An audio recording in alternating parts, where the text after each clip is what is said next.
जय हिंद साथियों, आप सभी का हमारे चैनल गुरुकुल 21 में स्वागत है। आज आपके लिए हम एक शानदार वीडियो लाए हैं, दिल्ली सल्तनत वंश का इतिहास। इस वीडियो में आप संपूर्ण सल्तनत वंश के संस्थापकों और वंशों को आप आसानी से समझेंगे। दिल्ली सल्तनत की शुरुआत दिल्ली में 1206 ईस्वी से लेकर के 1526 ईस्वी के बीच हुई। दिल्ली सल्तनत का जो पहला वंश था वो गुलाम वंश था, जिसके संस्थापक कुतुबुद्दीन ऐबक थे। दिल्ली सल्तनत का आखिरी वंश था लोदी वंश, जिसके संस्थापक बहलोल लोदी थे, और आखिरी शासक दिल्ली सल्तनत का इब्राहिम लोदी हुए। इस पूरी वीडियो में हम शानदार तरीके से समझते हैं क्या है सल्तनत वंश। चलते हैं वीडियो पर हम लोग। सल्तनत वंश का संपूर्ण परिचय 1206 ईस्वी से लेकर के 1526 का इतिहास दिल्ली में सल्तनत वंश के नाम से जाना गया। सल्तनत वंश का क्रम से परिचय हम एक ट्रिक के माध्यम से देखते हैं। गुलाब खिले तो सांस लो। दिल्ली सल्तनत के वंशों का हम ट्रिक के माध्यम से देखते हैं, क्रम से उनके वंशों का। गुलाब खिले तो सांस लो। अब गुलाब से हो गया गुलाम वंश। गुलाम वंश कब से कब तक रहा है? 1206 ईस्वी से 1290 ईस्वी तक रहा है। गुलाम वंश में कुल 10 शासकों ने शासन किया, और गुलाम वंश को एक और अन्य नाम से जाना जाता है मामलूक वंश। मामलूक वंश का मतलब होता है स्वतंत्र माता पिता से उत्पन्न संतान। खिले का मतलब हो गया खिलजी वंश। खिलजी वंश ने 1290 से लेकर के 1320 ईस्वी तक शासन किया दिल्ली पर। 5 शासक इसमें हुए। दिल्ली सल्तनत में सबसे कम समय तक शासन करने वाला जो वंश था वो खिलजी वंश था। सबसे कम समय तक शासन किया था, मात्र इसने 20 वर्ष शासन किया था।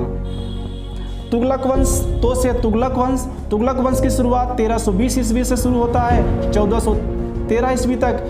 तुगलक वंश में कुल 9 शासकों ने शासन किया, और दिल्ली सल्तनत पर सबसे अधिक समय तक शासन करने वाला जो वंश था वो तुगलक वंश था। सांस का मतलब सैयद वंश। सैयद वंश 1414 ईस्वी से लेकर के 1450 ईस्वी तक रहा। इसमें कुल 4 शासकों ने शासन किया। दिल्ली सल्तनत का जो आखिरी वंश था लो, सांस लो। लो का मतलब लोदी वंश। लोदी वंश 1451 से लेकर के 1526 ईस्वी तक शासन किया, जिसमें सिर्फ 3 शासक थे। देखिए, लोग कंफ्यूज हो जाते हैं जब ये अगर प्रश्न कभी आ गया कि दिल्ली पर सबसे कम समय तक शासन करने वाला वंश कौन था, तो सब स्वतः या सब लोग केवल सैयद वंश पर ही लगाएंगे, क्योंकि सैयद वंश के बारे में इतनी जिक्र नहीं रहता है। और खिलजी वंश तो अलाउद्दीन खिलजी से बड़े बड़े राजा उसमें हुए हैं जिन्होंने दक्षिण का विजय किया, तो लोग सैयद वंश ही लगाएंगे। लेकिन खिलजी वंश ही दिल्ली सल्तनत पर सबसे कम शासन करने वाला वंश था। अब देखते हैं इसके संस्थापकों का क्रम से विवरण। इन वंशों को किसने किया है?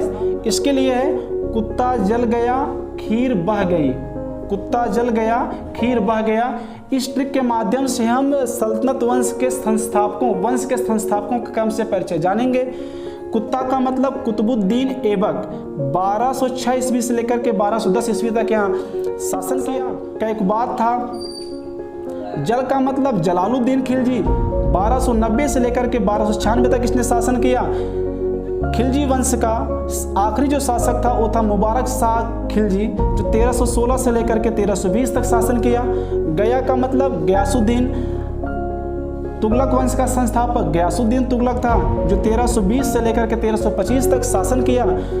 तुगलक वंश का आखिरी जो शासक था वो था नसीरुद्दीन महमूद, जो 1394 से लेकर के 1412 ईस्वी तक शासन किया।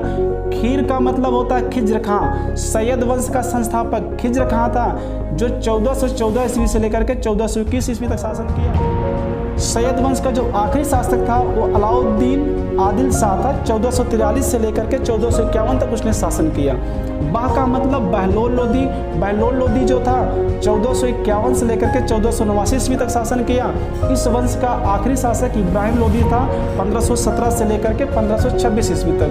वंश का ही आखिरी शासक थे सिकंदर लोदी। सिकंदर लोदी के समय ही लोदी वंश का जो आखिरी शासक थे वह थे इब्राहिम लोदी। इब्राहिम लोदी के समय ही बाबर ने भारत पर आक्रमण किया था, और पानीपत का प्रथम शासक थे इब्राहिम लोदी। इब्राहिम लोदी के समय ही बाबर ने भारत पर आक्रमण किया, और पानीपत के युद्ध में इब्राहिम लोदी को पराजित किया, और भारत में एक नए वंश मुगल वंश की स्थापना हुई। इसी वंश का जो एक शासक था सिकंदर लोदी। सिकंदर लोदी ने आगरा नगर की स्थापना की थी। और इस वंश में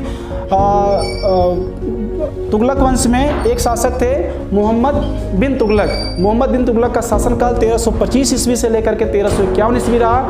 यह सल्तनत वंश का सबसे ज़्यादा बुद्धिमान और पढ़ा लिखा शासक था, लेकिन अपनी नीति, इसकी सारी जीवन जिसने जो भी नीतियाँ लगाई वह उस काल की परिस्थितियों में वह सफल नहीं हो सका और दिल्ली सल्तनत का सबसे पढ़ा लिखा सुल्तान पागल सुल्तान कहलाया, क्योंकि वह जल्दबाज था। उसने अपनी जो भी नीतियां लागू की बिना प्लान, बिना स्ट्रेटजी के, उसने राजधानी परिवर्तन किया, सांकेतिक मुद्रा चलाई, कई जगहों पर युद्ध किया और बहुत ढेर सारे रिसर्च काम किए थे।